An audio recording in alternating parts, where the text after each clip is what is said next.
Gusto ko lamang ipagmalaki sa inyo mga kapatid na kapag ako ang ginawa mo character reference ay sigurado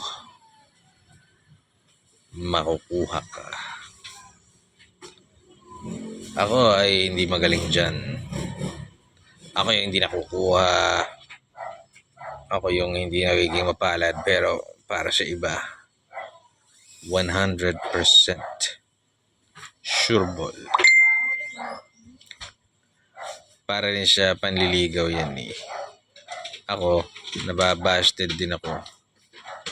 Pero pag ako ang nanligaw for you as your wingman, 100% batting average to, Brad. Wag ka na umiyak. Gagawa ang video si Daddy. Tingnan mo. How likely am I to hire the applicant daw? Ang sagot ko, anak, very likely. If you are from the candidate's previous employer to the best of your knowledge, what was the reason for the applicant's departure from your organization? Ang sabi ko, reasons that both she and I cannot control. Reasons that are not her fault. Galing sa puso yan. Straight from the heart. Were there any concerns or issues that you believe affected the applicant's job performance during their time with you or your organization? Ang sagot ng inyong lingkod? None, to be honest.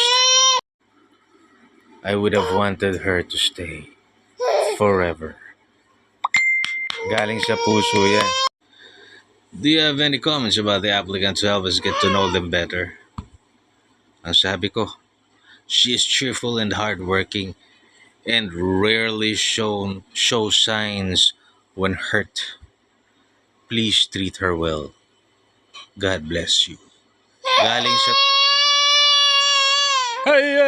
Galing sa puso yan, Brad. So, masasabi ko lang, pag ginawa mo ang character reference, sure ball ka!